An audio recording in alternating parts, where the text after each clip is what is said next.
Okay. திருப்பர Sundari அம்பாள் இங்க சைதாப்பேட்டில கூட இருக்காங்க உங்களுக்கு. அப்படியா? காரணேஸ்வரர் கோயில்ல கூட இருக்காங்க திருப்பர சுந்தரி அம்பாள் சூப்பர். தனியா. ஆனா இவங்க ஃபேமஸா எங்க இருக்காங்கன்னு கேட்டீங்கன்னா திருக்கழுகுன்றம், திருசூலம், திருவான்மியூர் இரண்டு எல்லாமே வந்துட்டு ஒரே மன்னரால கட்டப்பட்ட கோயில். எவ்வளவு பெரிய விஷயம் பாருங்க. ஓ. ஃபர்ஸ்ட் திருக்கழுகுன்றம், அடுத்து சரி. திருசூலம். நம்ம ஏர்போர்ட் இருக்கு பாத்தீங்களா, ஆமா. நிறைய பேருக்கு தெரியாது. திருசூலம் ஏர்போர்ட் பேர் வந்ததே அந்த அந்த சிவனோட அம்பாளோட. பேரு திருசூலநாதர். Super super. அந்த அம்பாள் வந்துட்டு யாருன்னு கேட்டீங்கன்னா திருப்பர சுந்தரி அம்பாள். ஆ. திருவான்மியூர் மருதீஸ்வரர், அங்க Tripura Sundari Ambal. Okay sir. Okay. Thirukazhukundram அந்த அந்த அம்மா என்னன்னு இவங்க இந்த 3 ஸ்தலத்திலையும் என்ன விசேஷம் அப்படின்னு கேட்டீங்கன்னா, இந்த 3 ஸ்தலத்திலும் சிவன் அந்த இடத்துல இருந்தா கூட அங்க யாருக்கு முக்கியத்துவம் கொடுக்குறாங்கன்னு கேட்டீங்கன்னா அம்பாளுக்கு தான் முக்கியத்துவம் கொடுக்குறாங்க. இது நிறைய பேருக்கு தெரியாது. ஆ.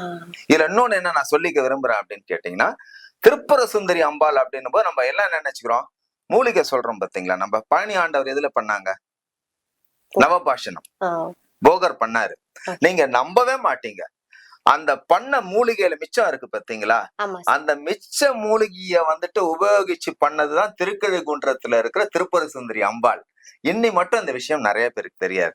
ஓகே. திருப்பர சுந்தரி அம்பாள் திருக்கழுகுன்றத்துல இன்னைக்கும் அபிஷேகம் பண்ண மாட்டாங்க, காலை மட்டும்தான் அனுப்புவாங்க. அப்படியா? ஆமா, வருடத்துக்கு ஒரு வாட்டி மட்டும். ஏன்னு கேட்டாங்க, மூலிகை சரி சரி சரி. நவபாஷணம். அப்ப இந்த இடத்துல நவபாஷணம் இருக்கிற விஷயம் யாருக்கான தெரியுமா?